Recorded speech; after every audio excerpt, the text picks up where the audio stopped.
أعوذ بالله من الشيطان الرجيم بسم الله الرحمن الرحيم فلولا نفر من كل فرقة منهم طائفة ليتفقهوا في الدين ولينذروا قومهم إذا رجعوا إليهم لعلهم يحذرون وقال رسول الله صلى الله عليه وسلم إنما العلماء ورثة الأنبياء أو كما قال عليه الصلاة والسلام অধ্যক্ষার এই বক্তৃতা প্রতিযোগিতা সেমিনারের সম্মানিত সভাপতি, অভিজ্ঞ বিচারক মণ্ডলী, সুদক্ষ পরিচালক, আমার সামনে উপবিষ্ট বাংলার প্রত্যন্ত অঞ্চল থেকে আগত এক ঝাঁক এলিপুঞ্জ ছাত্র ভাইয়েরা, সবাইকে জানাই আন্তরিক মোবারকবাদ ও অভিনন্দন।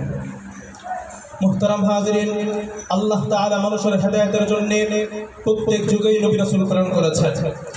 সেই নবী রাসূলদের বরকতময় কাফেলার সর্বশেষ নবী হলেন আকায়ে নামদার তাজদারে মদিনা রাসূল আরবি আকায়ে মাদানী জনাবে মুহাম্মদুর রাসূলুল্লাহ সাল্লাল্লাহু আলাইহি ওয়াসাল্লাম।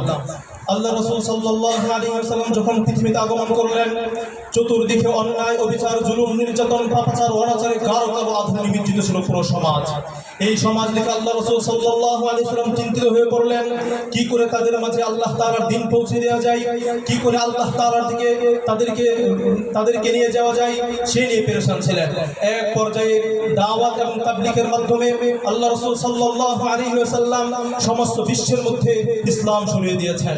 এমনকি বিদায় হজের ভাষণের সময় তিনি বলেছেন, আল ইয়াউমা আকমালতু লাকুম দীনাকুম ওয়া আতমামতু আলাইকুম নি'মাতি ওয়া রাদিতু লাকুমুল ইসলাম দীনা। আজ আমি তোমাদের মধ্যে দ্বীনকে পরিপূর্ণ করে দিলাম। আল্লাহ রাসূল সাল্লাল্লাহু আলাইহি ওয়াসাল্লাম পেরেশান ছিলেন, এই দ্বীন পরবর্তীতে কে হাল ধরবে।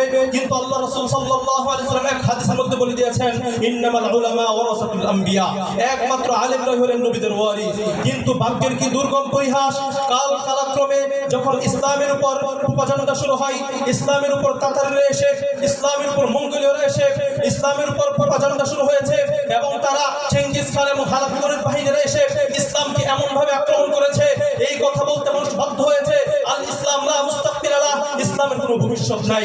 এই কথা মানুষ যখন বলতে শুরু করেছে, তখন উলামায়ে দেওবন্দ, একমাত্র উলামায়ে কেরাম চিন্তা করলেন, কুফর, শিরক আর বিদআতের সয়লাবে ভেসে যাওয়া অধঃপতিত এই সমাজকে আলোর ফোয়ারার দিকে পরিচালিত করতে একমাত্র উলামায়ে কেরাম দাঁড়িয়ে গেলেন। মুহতারাম হাজিরিন, আদর্শ সমাজ গঠনে উলামায়ে কেরামের কি অবদান রয়েছে আল্লাহ তাআলা কোরআনের মধ্যে বলেছেন, ফালাউলা নাফারা মিন কুল্লি ফিরকাতিন মিনহুম তাইফাতুন লিয়াতাফাক্কাহু ফিদ-দীন ওয়া লিয়ুনযিরু কওমাহুম ইযা রাজাউ ইলাইহিম লাআল্লাহুম ইয়াহযারুন। তোমাদের মধ্য থেকে কেন একটি দল বের হয় না যারা ইলমে দ্বীন শিক্ষা গ্রহণ করবে, যারা ইলমে দ্বীন শিখে তাদের সমাজের মধ্যে গিয়ে মানুষকে দ্বীন প্রচার করবে। যেমনিভাবে দ্বীন প্রচার করেছেন আমার নবী সাল্লাল্লাহু আলাইহি ওয়াসাল্লাম, যেমনিভাবে দ্বীন প্রচার করেছেন সাহাবায়ে কেরাম, যেমনিভাবে দ্বীন প্রচার করেছেন তাবেঈনরা। মুহতারাম হাজিরিন, এই আকাবিরে দেওবন্দরা শুরু করেছেন, তাদের বাণী, তাদের একটা নয় অসংখ্য অবদান রয়েছে সমাজের মধ্যে। কি অবদান রয়েছে? নাম্বার 1, মুহতারাম হাজিরিন, এই যে ফালাউলা নাফারু মিন কুল্লি ফিরকাতিন মিনহুম তাইফাতুন লিয়াতাফাক্কাহু ফিদ-দীন, এক নাম্বার অবদান। 2 নাম্বার অবদান হলো এছাড়াও খানকাই নিজাম, ওয়াজ মাহফিল ও ধর্মীয় আলোচনার মাধ্যমে রাত দিন একাকার করে আপনার জনতাকে হেদায়েতের পথ প্রদর্শন করেছেন। ভ্রান্তি এবং প্রান্তিকতা, ভণ্ডামি এবং অসৎ পথ থেকে ফিরিয়ে সিরাতে মুস্তাকিমের দিশে দিচ্ছেন। কি অবদান রয়েছে? অসংখ্য অবদান রয়েছে। এর মধ্যে আরেকটি হলো বাংলাদেশের 56,000 বর্গ মাইল জুড়ে টেকনাফ থেকে তেতুলিয়া, রূপসা থেকে পাথুরিয়ার মধ্যে যতগুলো মসজিদ রয়েছে, 4 লক্ষ মসজিদের মিম্বার থেকে এক যুগে তারা সমাজের জনতাকে হেদায়েতের পথ প্রদর্শন করছেন। এছাড়াও যখন সাধারণ মানুষের জীবনের পরম্পরাতে যথা বিয়ে, তালাক, ব্যবসা বাণিজ্য, মিরাস মুআমালাত বিষয়ে প্রতিনিয়ত যে সমস্ত বিষয় সমস্যার সম্মুখীন হচ্ছেন, তার নিঃস্বার্থভাবে সমাধান দিয়ে যাচ্ছেন। মুহতারাম হাজিরিন, এর দ্বারা বোঝা যায় সমাজের মধ্যে সমাজ রাষ্ট্রের ডেকোরেশন যুক্ত ইসলাম কিসের মাধ্যমে পেয়েছি? যেমনি আমি প্রথম যুগে পেয়েছিলাম ইসলাম। আরে আমরা তো মদিনার যুগের আলোকিত ইতিহাস দেখি, এই মদিনা যুগের আলোকিত ইতিহাসের পেছনে অসংখ্য সাহাবায়ে কেরামের রক্ত রয়েছে। সেই অসংখ্য সাহাবায়ে কেরামের রক্ত রয়েছে। কাদের রক্ত? খাব্বাব রাদিয়াল্লাহু তাআলার রক্ত জড়িয়েছেন, হুবাইব রাদিয়াল্লাহু তাআলার রক্ত জড়িয়েছেন, আম্মার রাদিয়াল্লাহু তাআলার রক্ত জড়িয়েছেন, ইয়াসির রাদিয়াল্লাহু তাআলার রক্ত জড়িয়েছেন। এমনি ভাবে সুমাইয়া রাদিয়াল্লাহু তাআলা বৃদ্ধ একজন মহিলা, বৃদ্ধা মহিলা হওয়া সত্ত্বেও যখন তাকে বলা হলো এক আল্লাহকে ছেড়ে দাও, বলো যে আল্লাহ বলতে কেউ নাই, সেই বৃদ্ধা মহিলা যখন বলল না আল্লাহ আমার সব, তখন তাকে যে লজ্জাস্থানের মধ্য দিয়ে তরবারি ঢুকিয়ে দিল।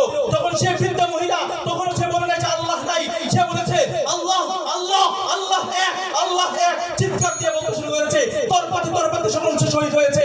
আজকে আমরা ডেমোক্রেটিক ইসলাম দেখি, ইসলামের পিছনে কাদের অবদান রয়েছে?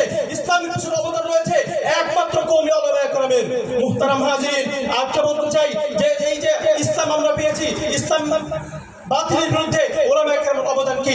1869 সালে উইলিয়াম মিন্টের নেতৃত্বে যখন একটি প্রতিনিধি দল ভারতবর্ষে গঠন করা হয়, সেই দল ভারতবর্ষে 1 বছর যাবত অবস্থান করে ব্রিটিশ সরকারের নিকট এই ব্যাপারে রিপোর্ট করে যে ভারতীয় উলামায়ে কেরামরা, ভারতীয় মানুষরা, মুসলমানরা তাদের ধর্মীয় অনুশাসন মেনে চলে, তাদের ধর্মীয় নির্দেশের মধ্যে রয়েছে, বিজাতীয়দের শাসনতন্ত্রে নেই, তাদের ধর্মীয় অনুশাসনের মধ্যে রয়েছে, বিজাতীয়দের বিরুদ্ধে জিহাদ ঘোষণা করেছে। তখন থেকেই ছলে বলে করে কৌশলে মুসলমানদেরকে বিভ্রান্ত করার জন্য, মুসলমানদেরকে নিঃশেষ করার জন্য তারা এক হীরা ষড়যন্ত্র শুরু করেছে।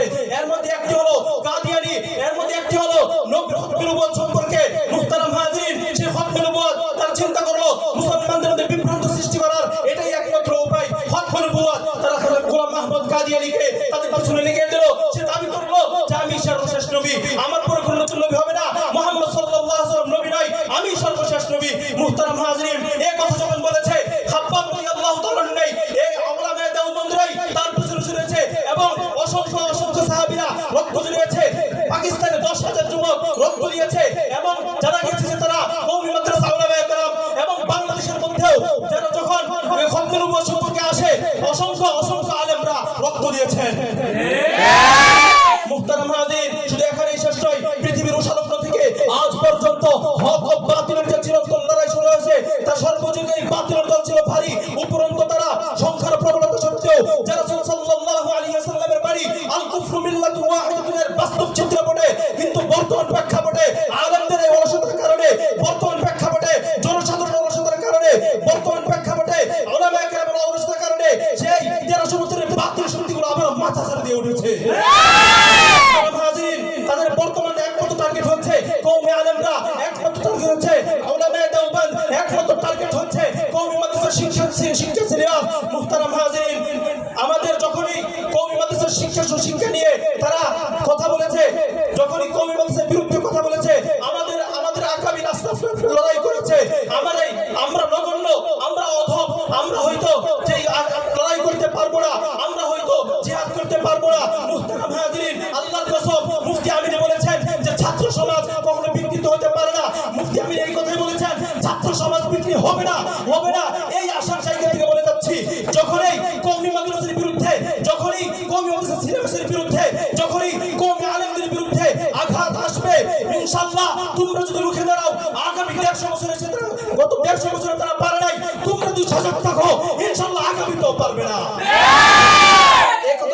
একটা কথাই বলে দিতে চাই, কওমি মাদ্রাসা আলেমরা, কওমি মাদ্রাসার ছাত্র ভাইরা তারেক বিন জিয়াদের নেই উদ্দীপ্ত হয়ে, মুহাম্মদ বিন কাসিমের নেই উদ্দীপ্ত হয়ে, সালাহুদ্দিনের নেই উদ্দীপ্ত হয়ে বঙ্গোপসাগরের তরঙ্গমাত্রার গতিকে পিছনে ফিরে আকির শক্তির পৃষ্ঠাগুলোকে ভেঙে চুরমার করে দিতে হবে। তাহলে আজকের এই সেমিনার সার্থক হবে জামিয়া ইসলামিয়া ঢাকার ছাত্র অনুষদ। ওয়া আখিরু দাওয়ানা আলহামদুলিল্লাহি রাব্বিল আলামিন। আসসালামু আলাইকুম ওয়া রাহমাতুল্লাহি ওয়া বারাকাতুহু।